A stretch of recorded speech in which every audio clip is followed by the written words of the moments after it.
Today's episode, Gatoh Move ChocoPro had a one match only, and this time it's for the Asian Dream Tag Team Championships.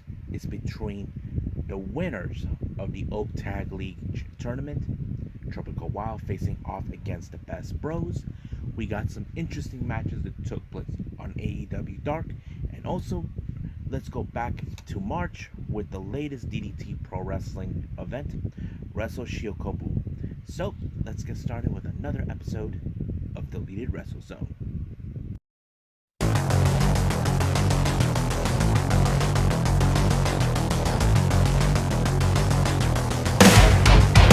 Are you ready?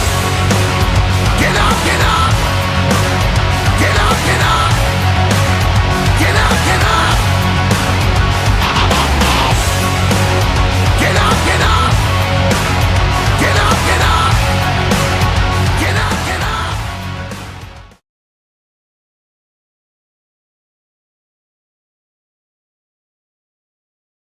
Welcome everybody to Deleted Wrestle Zone. All things that is pro wrestling with AEW, NXT, New Japan Pro Wrestling, Impact Wrestling, the National Wrestling Alliance, various promotions, wrestlers, matches, and championships. I'm your host Jay right here. So, like I said in the beginning of this video, we only got one match, and it's for the Asian Dream Tag Team titles between the OOAK Tag League champions, Tropikawild, facing off the champs and my favorites, the BestBros. Now, this is one of those matches that we have seen back and forth. Now, if you guys never seen these matches, you can look it up on YouTube. You guys know what I mean. There have been many tag teams that stepped up against the BestBros time and time again, and they continue to be the most dominant tag team in Gatoh Moves. So I'm always up to see. Now, many fans might have thought that Tropikawild would have been the one team that finally dethroned them. I mean, that is something not bad, but however, I think there's not enough like teams like them because they're unique. You know, with Shuga, who's a bit more energetic but also charismatic, and of course Balinaki, who is determined to win every match as possible. And that's the reason that, however, Tropikawild has been one of the teams that have been managed to step up against any team that faces them. Even Yuna has been trying on many occasions, trying to win the Asian Dream Tag Team titles on various occasions, either if it was teaming with her tag team Saki, part of Tropikawild, or anybody that would tag with her. But however, it was like nearly an hour event. This is one of those crazy matches and energies that you ever get to see. But however, the BestBros came on top as always. So the real question is now, what is next for Tropikawild? But also, who will be the next lucky competitors that challenge the BestBros for the Asian Dream Tag Team titles? Only time will tell. We just gotta wait and see until we see the one team that most likely can dethrone them.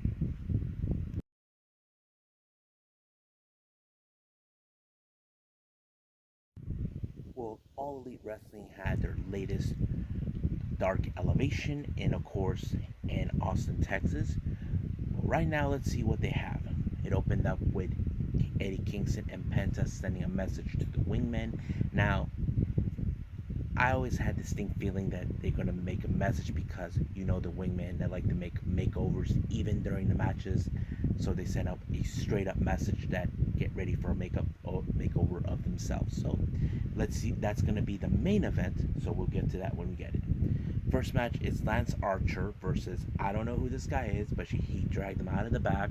It was a quick match. You know for a fact that's how it works because that's the old Lance Archer. But however, we know he's not in a good mood because this coming Wednesday on Dynamite, he is going to challenge Jon Moxley for the IWGP United States Championship, a championship that he held once when he was with New Japan. So we'll see what happens. But however, you can tell that Archer got this guy right out of the back. So it was a 1, 2, 3. It is over. Next up, we got Chaos Project, Luther and Serpentico taking on Best Friend, Orange Cassidy, and Chuck Taylor. It was a real fun match, but you know for a fact with the Chaos Project that out of the blue, you're gonna have Luther use his human battering ram or human weapon, Serpentico, as always. But however, the best ending was when Orange Cassidy gave Luther the Superman punch while he had Luther in his arms, and he landed right on top of Luther since he's the legal man. Both Chuck Taylor and Orange Cassidy got set on him, and 1, 2, 3, it was over. So basically, it was a fun match. But however, this coming Wednesday, Orange Cassidy has a date with Destiny against the Hardy family office member, the Blade. Next up, we have Hikaru Shida taking on, I'm assuming it's a local wrestler out of Texas named Dulce Tormenta, which means tormented, something like that, or sweet, tormented sweet, or whatever, how you want to translate it. But to be honest with you, I wasn't too much feeling with the match, despite the fact I'm a big Hikaru Shida fan. But it was very interesting, and of course you can tell that Shida ended it with that spinning heel kick like every other time, and that's how she wins her matches. Next match, we got Powerhouse Hobbs taking on Lucas Chase. You can tell that this match was already over with with Hobbs winning his matches because that's what he does. But however, he did send a straight up message to Cage that they finally got rid of him because he was questioning too much a lot, and then he hopes he never comes back. But you better be careful, Hobbs, because you don't know where he's gonna show up. Next up, we got the Elite Hunter taking on Baron Black. The match was okay, but however, I can tell you that it was Frankie Kazarian that won. But it was the best part was the post match where the Stooge Brandon Cutler showed up and he screwed up. He tried to get payback against Frankie Kazarian, but however, he tripped, and of course, Frankie Kazarian got his little fun with him by beating him up. But however, he has a date with Destiny against Doc Gallows of the Good Brothers. So basically, the Elite Hunter will face this guy. Next up, we got Angelico along with Private Party taking on Jungle Boy along with Luchasaurus. This is a very interesting match. Now, I was more like thinking somehow Angelico will apply every submission, but however, the one move that was mostly used was the snare trap by Jungle Boy, and it made him tap out.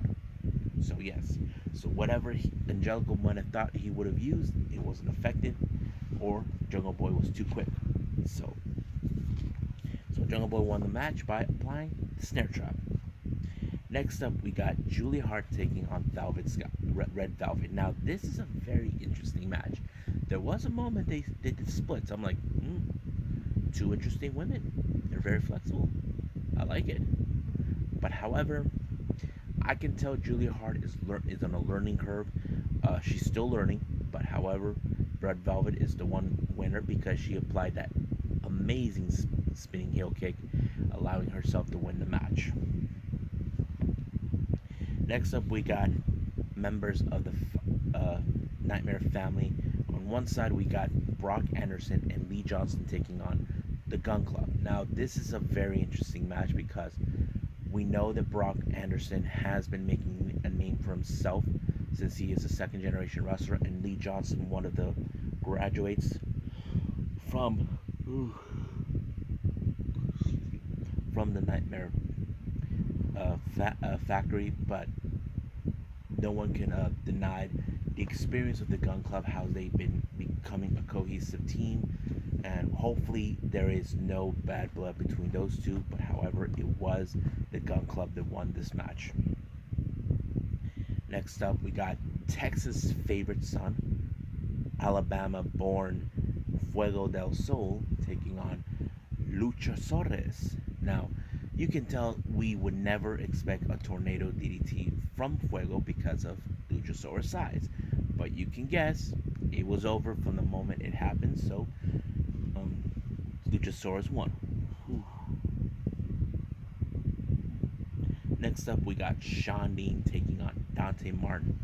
Now, this is a very interesting match because Dante Martin is a very interesting high flyer, very energetic, but you can guess he can put him in that sort of a stunner type um, move that allows him to win his match, and that's what he did with Shawn Dean, even though Shawn Dean is part of the main roster now. It's part of the AEW roster, but we'll see that he'll catch up soon enough.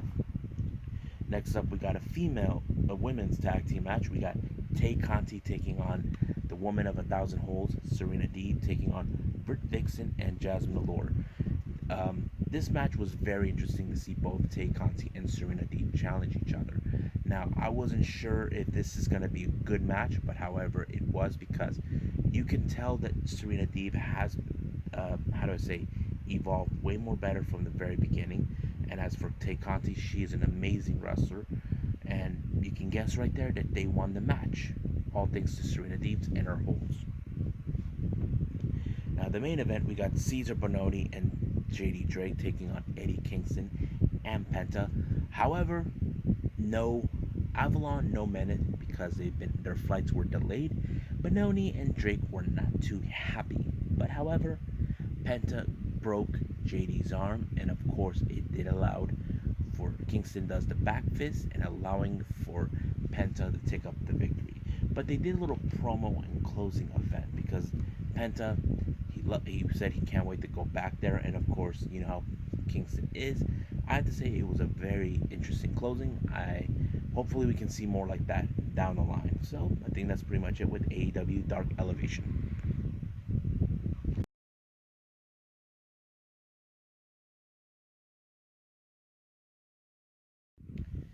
Okay, the final review is from DDT Pro Wrestling. This one is called Wreatle Shiokobu 2021. This took place on the 21st of March. No, 20th of March, my bad. First match is Hideki Okatani teaming with Yuki Ino, taking on Yukio Ana and Akito. Now, this match was very interesting because the last time I saw Akito, he was very depressed since they're losing the six-man tag team titles with Shota and what's his name? I forgot. What's his name again? Oh yeah, and Hirata. But however, it looks like he's out of his little funk, and he did a pretty good job. But however, it was Yukio Naya who kind of submitted Okatani into this match because he did some sort of a grip. I couldn't tell from that, but it was a really interesting match. Naya really is an impressive wrestler, big and powerful, so I can't wait to see what else he can put in. Now, the next match is a Keigo Nakamura Trials Series. This is part of his first match, but I'm going to say this right now for everybody. I wish I could unsee this match. I'm gonna confess and admit to everybody, I don't know what the F I just saw in this match. There's like Keigo Nakamura. Don't get me wrong, he's a very talented wrestler, very young, very learning. He had to face this weirdo Ronald McDonald wrestler. He seems like on the verge of raping him. I'm like, ugh. I wish I could take that image off my head. And he takes off his outfit wearing like some sort of a dental floss outfit. I don't know what that. And I'm like, I'm not gonna. I don't know. He feels like I don't know. It looked more like he was trying to rape him. I don't know what I saw. I wish I could see it, but I'm gonna skip ahead anyway. This guy, his name is Mako Dona Rotu. Oh God, I wish I could see that one. Yeah, I'm not gonna say what happened, but I wish I can unsee it. So let's just move on. All right, next match. Well, I have to say this is my favorite one because we got Saki Akia teaming up with Antonio Honda and Prince Brooks taking on the 37 Kamina, consistent of Mao and Shuma Katsumoto, teaming with Shuko Dino. Now, this was a funny match. Reason is this: when it comes to Shuko and Antonio Honda, you know it's going to be funny. Shuko showed up in a different entrance in a towel. Now, in the back of my thing, he better be wearing some goddamn damn draws. And of course, Mao and Shuno were like trying to see if he was wearing something, but the opposing team does not want to get near him. I just don't know what it was, but I'll tell you one thing. When it comes to Denshugo, if you know this or not, he likes to use his bare ass. Yes, you can see that crack, and has people. But however, his ass is made of electricity. Now, it's not real electricity, but that's how it plays out. So basically, what happened is Kanemura was using water to fire at people. He already got to the Honda. He already got that with Brooks. No, with Saki and Brooks. However, with Antonio Honda, that's a different story. But I have to say, it was a fun match, and of course, it was 37 Kamina and Dino that actually won. I have to say, this match made me laugh so hard I almost broke a funny bone. I mean, it was fun. Next match, we got Disaster Box, consistent of Kazuko Irada, Toru Owashi, and Harashima, taking on Damnation's Soma Takoa, Tetsuya Endo, and Daisuke Sasaki. Now, those who don't know in DDT, Kazuki Irada, he thinks he's the real show stealer. He tries to act like he's the man, he's the big man on campus, but however, there was a moment where the rest of his Disaster Box mate, they just took off because they can't stand him, because he's a glory hog. And he nearly lost the match, but however, it would not make any difference even if the others came back. Damnation always somehow wins their matches. Excuse me. Now, speaking of Damnation, the next match features the other members of Damnation. We have Mad Polly and Yuji Inio take on the other members of 37 Kamina, Yukio Unio, and Konosuke Takeshita. It was a fun, interesting match. However, this is interesting. They're facing against the two powerhouses of Damnation. You would not expect a whole lot. You would have assumed Damnation, who are one of the most interesting villainous factions in DDT, they were able to somehow 37 Kamina were able to win this match. I don't know how, but it was interesting to prove they got what it takes to challenge anybody that gets in their way. Now the final match, we have Toei Kojima teaming up with Eruption, Yukio Sakaguchi and Kasusada Iguchi taking on Yusuke Okada and members of Juritsu, Makoto Oshii, and Jun Akiyama. Now, I did like how this match ended because it mostly focused on two of the learning experience wrestlers. Basically, it's Kojima and Okada. It was like a very interesting way to apply them into this match because it showed they're learning a whole lot. They're more of the young boys of the group, or the young lions. But even though there's no lions in this one, like New Japan, but that's how it is. But it was Okada that pinned Kojima to allow him to win this match for his team.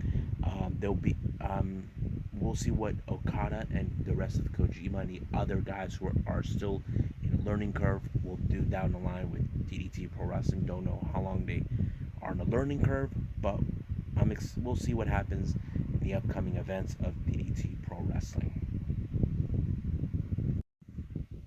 Well, I hope you guys enjoy me reviewing these events where we have Gatoh Move's ChocoPro, AEW Dark Elevation, and of course DDT. So stay tuned for the next episode. Will consistent of NWA if they have NW Power or Power Surge, and of course we have AEW Dark, and don't forget NXT. But if I do have time, I will throw in another review. I might do another DDT event because I'm a little behind on that one too. But for now, I'll see you guys in the next DWZ time in the same DWZ channel. I must bid all of you adieu. So goodbye. And have a nice day. Bang!